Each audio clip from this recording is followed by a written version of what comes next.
خسارة السوبر الأفريقي للمرة التانية على التوالي، بس المرة دي مش بتخسره من أي حد، ده أنت بتخسره من حصالة أفريقيا لمدة 22 سنة، بتخسره من النادي المهلهل إداريا، بتخسره من النادي اللي لسه فاتح القيد بشق الأنفس لولا تدخل ممدوح عباس الرئيس الفعلي للنادي مفيش من 3-4 أسابيع، بتخسره من النادي اللي بيعمل صفقات سد خانة عشان يحفظ ماء الوجه ويقول انا عملت صفقات، بتخسروا من النادي اللي بيلاعب مراكز شباب في الكونفدرالية، بتخسروا من النادي اللي ما عندوش لا الامكانيات ولا القدرات اللي عند لعيبتك ولا جهازك ولا ادارتك زي ما بنقول، بتخسروا من النادي بالمهاجم التالت مش التاني ناصر منسي اللي هم اصلا عايزين يمشوه، بتخسروا وبتصيط الكل على حسابك، بتخسروا وانت في بداية الموسم وعشان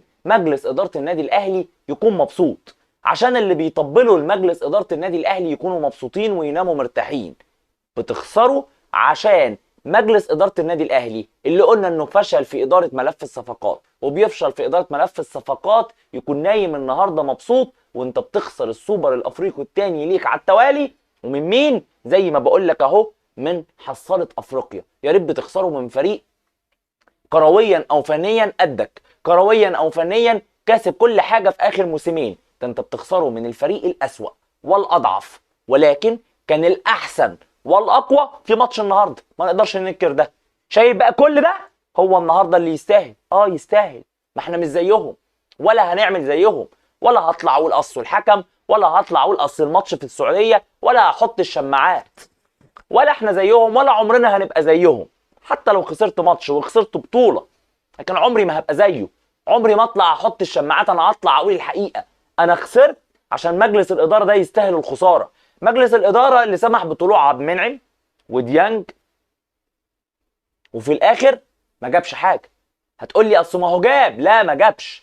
تقول لي مين اللي سد مراكز اللعيبة دي؟ طب فين التحسين الجودة؟ مفيش.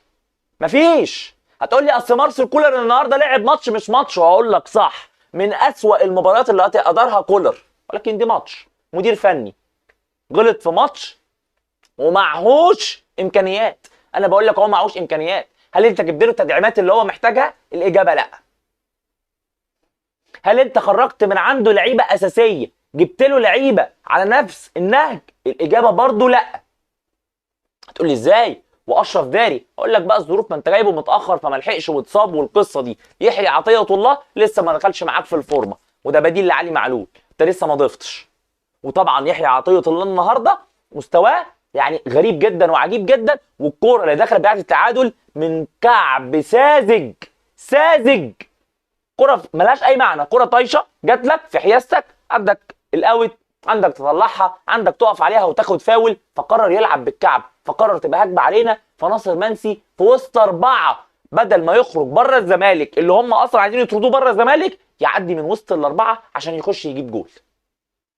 ده مش يحيى عطيه الله بس، ده يحيى عطيه الله وامام عاشور اللي في وادي تاني خالص، والشناوي النهارده اللي هو حتى واحنا كسبانين بيصدر لنا الضغط، وكره تجيله ومرجعها له بدل ما يشيلها ويطلعها يزنق نفسه ويضغط عليه ويبقى هيغلط فيطلعها اوت وانت كابتن الفريق بتضغطنا ليه؟ النهارده كل اللعيبه سيئه، كل اللعيبه مش في المود، اللعيبه بتلعب وزي ما قلنا بحاله الشبع، ما احنا واخدين كل حاجه وبنكسب كل حاجه، ايه المشكله لما نخسر سوبر؟ ايه المشكله لما نخسر بطوله؟ ما احنا كده بنعمل اللي احنا عايزينه، وكده ما احنا انا ماليش بديل. ما هو اللعيب في الملعب ده عارف ان مفيش حد على الدكه يخوفه، عارف ان مفيش حد على الدكه هيقعده وينزل ويركب عليه اساسي، عارف ان هو الاساسي وهيفضل اساسي، ما انت ما عندكش غيره. ليه؟ عشان عندك مجلس اداره قرر انه احنا عملنا الصح. انتوا زعلانين ليه؟ احنا بقى جبنا. طب ومحمد عبد المنعم اللي خرج وديانج اللي خرج عرفت قيمتهم النهارده، وسبت بقى مين؟ سبت رضا سليم، سبت بيرسيتاو، ده اللي انت سبتهم. حتى القندوسي ما رضيتش ترجعه. طب هان بن رمضان، اصل الفلوس، اصل عايزين، اصل ما فيش سيوله، اصل فيه، اصل هم، اصل هم قالوا، وهكذا. ادي جوده نص الملعب عندك النهارده. لما اللعيبه مش في حالتها خلاص ما عندكش دكه، ولو عندك الدكه ما عندكش الوقت، ولو كان عندك الوقت ما عندكش الرغبه. النهارده ما فيش رغبه، ما فيش روح، اللعيبه بتلعب وهي مش عايزه. وزي ما بقول لك ده نتيجه ايه؟ نتيجه عجنك، نتيجه فشلك في ملف الصفقات. ومش دي المصيبه ولا دي الكارثه ولا ماتش السوبر اللي خلص، لا، دي مصيبه وكارثه الموسم.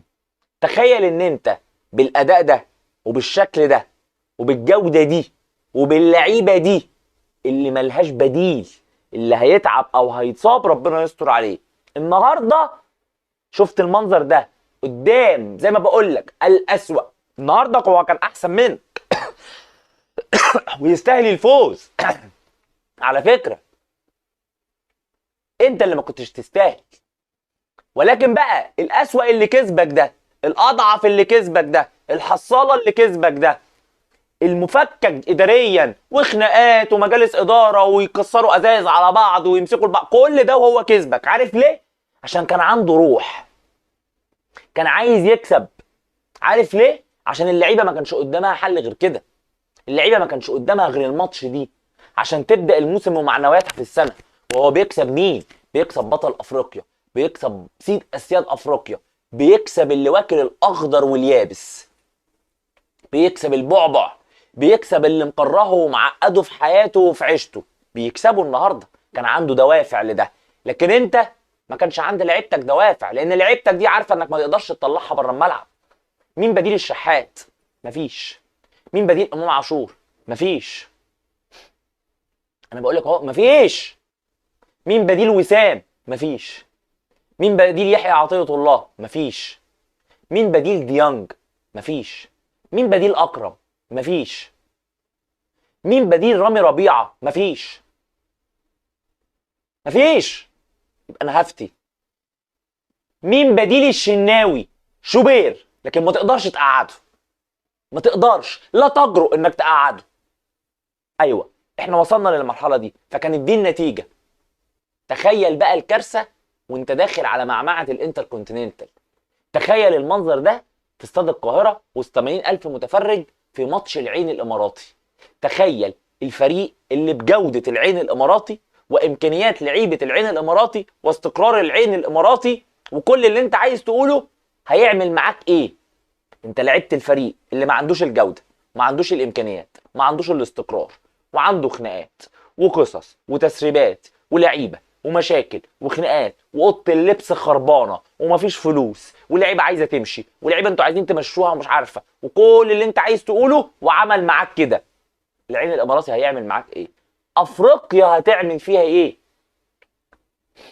الدوري المصري هتعمل فيه ايه؟ كاس العالم للانديه 2025 بقى مش الانتركونتيننتال هتعمل فيها ايه؟ وانت داخل الموسم باربع محترفين، منهم 2 المدير الفني ما كانش عايزهم ومش مقتنع بيهم اساسا. تخيل، تخيل سكوتنا وتطبيلنا للفشل وصلنا لمرحله عامله ازاي. اوعوا تقولوا ان مجلس اداره الاهلي فشل، اوعوا تقولوا ان ملف الصفقات فيه مشكله، انتوا بتهدوا الفريق. افرحوا، اعملوا، وادي النتيجه. النتيجه النهارده زي ما بقول لك حصلت افريقيا، بيكسبك وهو يستاهل انه يكسبك. يعني مش هقول لك كسبك بالحظ، لا، ده لعب عليك ماتش كوره وانت النهارده واقف بتتفرج. اللعيبه حدث ولا حرج، تلوم اللعيبه كلها من اولها لاخرها، لا في روح ولا في حميه ولا في حد عايز يكسب. حتى ضربه الجزاء اللي جات لك الصحيحه 100%، سيبك من الصياح والعياط والانسحاب والفيلم اللي اتعمل ده. تخيل ما عرفتش تحافظ على ده وتجيب التاني والتالت وانت تقدر، عشان في رعونه، عشان في مرقعه، عشان احنا مش فاضيين، عشان احنا بنحضر افتتاحات اسلام سعد محل ملابس البدل، عشان احنا بنحضر افتتاحات مطاعم تامر حسني. احنا مش مركزين في الكوره ليه؟ ما احنا مشينا سيد عبد الحفيظ عشان نجيب ناس خبره وشباب، فنجيب خالد بيبو اللي اكبر من سيد عبد الحفيظ فنمشيه. ليه؟ عشان مجلس اداره النادي الاهلي فاشل في ملف الصفقات وفاشل في اداره الملف حتى الان. بس احنا لا، اوعى تقول فشل. طبعا هيطلع عليك دلوقتي برضو نفس المطبلاتي ده يقول لك وايه المشكله لما نخسر؟ يعني هو في فريق بيكسب كل حاجه في العالم؟ هقول لك لا، مفيش فريق بيكسب كل حاجه في العالم، وما فيهاش حاجه لما نخسر. بس لما اكون عامل اللي عليا وربك مش رايد لكن انا مش عامل اللي عليا، لا مجلس اداره ولا لعيبه ولا جهاز ولا اي حاجه النهارده بتقول ان انا كنت عامل اللي عليا. الكل مقصر الا شخص واحد او حد واحد، الجمهور. الجمهور اللي عمره ما بخل باي حاجه، لا بتشجيع ولا بانتقاد، عشان الفريق، عشان قلبه وروحه على الفريق. بصراحه انتوا النهارده خليتوا الواحد مش محروق دمه ومتضايق، خليتوا الواحد قرفان. اه والله، لان قلنا وعدنا وزدنا. الصفقات، الموسم، البطولات، انت داخل خد بالك بداية الموسم عندك ماتش مهمة وهتفتح لك وهتدخلك في قصة ودوامة. ولا حياة لمن تنادي. مجلس إدارة النادي الأهلي لا يخطئ، واوعى انت تقول عليهم انهم بيغلطوا. فكانت النتيجة اللي احنا شفناه النهاردة. وقابل بقى في اللي جاي، وقابل في اللي انت هتسمعه. قابل اللي هيطلع يقول لك بقى ما احنا اسياد افريقيا، واللي هيطلع يقول لك ما هو احنا الاقوى في افريقيا، واللي هيطلع يقول لك، وسيبك بقى من اللي هيقول، ما اللي يقول ما هم كده طول عمرهم عايشين في الوهم. الحقيقه انا وانت وهو عارفها، حصاله اضعف فنيا، اضعف في كل الامكانيات، اخره مراكز شباب الكونفدراليه، ولكن حقيقه الامر كسبك. فعادي، انجاز لفرقه صغيره ودي حقيقه الامر كسبتك، فهو عمل انجاز تاريخي وانت فضحتك بجلاجل، صح. ولكن كل واحد عارف حجمه. انا مصيبتي في اللي جاي بالنسبه لي ايه؟ انا هعمل ايه في الانتر كونتيننتال؟ انا هعمل ايه في دوري السوبر الافريقي وابطال افريقيا؟ طب انا هعمل ايه في كاس العالم 2025؟ هنعمل ايه يا رجاله؟ هنعمل ايه يا مطبلاتيه مجلس الاداره اللي ما بيغلطش وما ينفعش ننتقده؟ يا اما نبقى بنهد في الفريق واحنا مش اهلاويه، ده احنا خونه. فقعدنا النهارده كلنا دمنا محروق عشان بنخسر من فريق الاضعف في افريقيا، اللي بيلعبك ده، اللي كسبك ده، اللي كان احسن منك النهارده ده، موقوف قيده، عنده مشاكل، كسبان كونفدراليه، كل الانديه اللي فيها كانت مراكز شباب واكاديميات، كان بيلاعب اكاديميات، وصل ليك من ملاعبته الاكاديميات. اللي انت النهارده المفروض كنت تنزل تكسبه سكور، نتيجه تقيله يعني 5-6. مفيش. اللعيبه مش عايزه، اللعيبه ما عندهاش روح وما عندهاش دم وما عندهاش دكه تخوفها ان مكانه مش محجوز. هيلعب. مين البديل؟ مفيش. ليه؟ عشان مجلس الاداره عايش في وهم، ما انا كده كده بكسب. لا، انت مش كده كده بتكسب، واديك بدات الموسم بخساره من حصاله افريقيا، في فضيحه كرويه تحسب علينا للاسف. لكن ما نلومش غير نفسنا ومجلس ادارتنا ولاعيبتنا والجهاز الفني، ما تلومش حد. هم دول اللي يتحملوا كل ده، وبالاخص مجلس الاداره اللي عمل ده، ان كان في الجهاز او في اللعيبه فهو المسؤول الاول عن الكارثه اللي حصلت النهارده. ربنا يستر في اللي جاي، تخوفي من اللي جاي. يا رب يخلف ظنوننا، يا رب. مش عارف الحل هيكون ايه.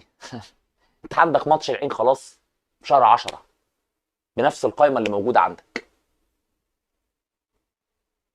الحمد لله، قدر الله وما شاء فعل، وربنا يستر ونقدر نكسب العين بالروح والعزيمه، وان اللعيبه تطلع اخر ما عندها، ويكفينا شر الاصابات من هنا لماتش العين، لان ربنا يستر على محمد هاني واكرم.